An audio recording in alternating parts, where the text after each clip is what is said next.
Di inaasahan mga ka-dreamers, nakagala tayo uli dito sa Luis Liloy, Zamboanga del Norte. Napakagandang lugar to. Sa hinaharap, ito dadayuhin ko ito ng mga turista. Ayan yung mga sasakyang pandagat. Ayan yung mga maliliit na bangka. Yung mga pangunahing hanap buhay dito ng mga tao dito. Nung youth time ko, high school, yan. Sa lugar na ito, dito yung baling. Panghuli ng dilis. Matagal ako nag-stay rito, 6 months. Pero nung muntik na ako maluno dito, sa karagatan na to, muntik na ako mamatay dito, sa karagatan na to. Dahil sa baling na yon, yung panghuli ng dilis. Di ko makakalimutan. Kahaba na yan. Bye-bye papunta dun sa baybay ng Salog ay magiging tourist hotspot dito sa Zamboanga del Norte, sa hinaharap. Kaya ito kasalukuyang ginagawa pa.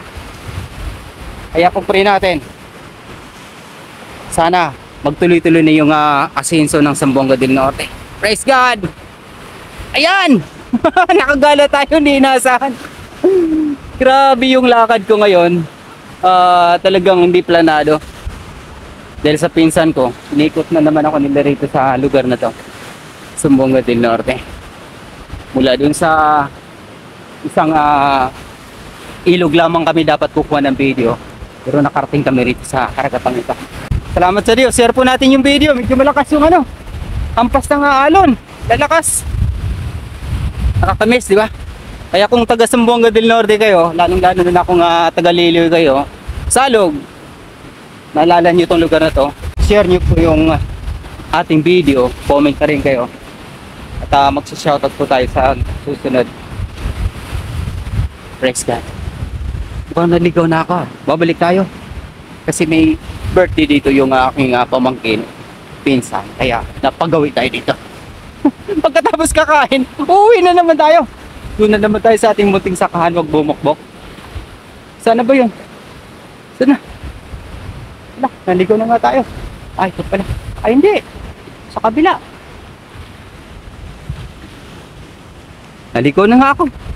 Mamaya, hanapin ko. I-enjoy ko muna yung magandang view. Gusto ko sana maligo. Sub-sub tayo sa pagsasaka. Kailangan din natin yung alat ng dagat sana. Pero, paplanoy namin uli. Sakaling makakaligo kami rito. Pero pang isang lugar dito na talagang pinapasyalan na rin. Kung sa part na yan.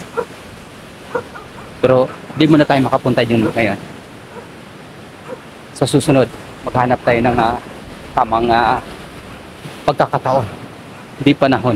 Yung pagkakataon baga na kung minsan di mo pinaplano pero bigla ka lang mapadpad dun sa lugar na yan. Yan. Ang ganda na ng seawall rito. Sa hinaharap. Yung mga malalaking barges yan nakapark. Ano yun? Sasakyang lupa, park. Andyan nakadaong yung mga malalaking barko. So, sa hinaharap daw, magkakaroon na rin ng pantalan dyan. Sana, mga tupad. Kaya, pag-pray natin sa hinaharap. Share natin Hindi ko na dito. God bless!